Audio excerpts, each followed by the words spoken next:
રાધનપુર શહેરમાં નગરપાલિકાની ચૂંટણીને લઈને ભારે ઉત્સાહ દેખાઈ રહ્યો છે। પાલિકા વિકાસની કામગીરી હાથ ધરવામાં નિષ્ફળ રહી હોવાનો આક્ષેપ થઈ રહ્યો છે। રાધનપુર નગરપાલિકાની ચૂંટણી જાહેર થતાં રાધનપુર શહેરમાં શિયાળાની ઠંડીમાં ગરમીનો માહોલ જોવા મળી રહ્યો છે। રાધનપુર શહેરના શહેરીજનોએ રાધનપુર નગરપાલિકા દ્વારા કરવામાં આવેલા વિકાસના કામોને લઈને સવાલ કર્યા છે। રાધનપુર શહેરમાં તો રોડ, રસ્તા, ગટર અને સ્વચ્છતાનો અભાવ છે। રાધનપુરની અવદશા જોઈ શકાય છે। તંત્ર દ્વારા આડેધડ ગટરો ખોદી નાખતા રોડ રસ્તાઓ પર જાણે નદીનું પાણી વહેતું હોય એવા દ્રશ્યો સર્જાયા છે।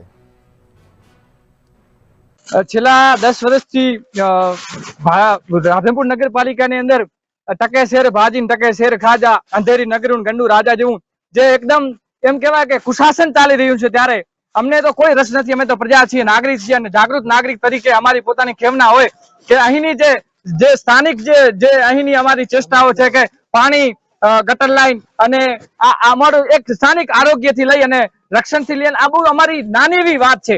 પણ જયારે રાધનપુર નગરપાલિકાની અંદર આવડા મોટા મુરબ્બીઓ બેઠા હોય જેને કહેવાય, પણ એ લોકો પણ આને એકદમ નાની રીતના અને અવોઇડ કરી રહ્યા હોય, ત્યારે અમારી ખૂબ દુઃખદ વાત છે। અને અમે આનો એક નાગરિક તરીકે આવનારી ચૂંટણીની અંદર ખૂબ એનો અમે જવાબ આપવા તત્પર છીએ।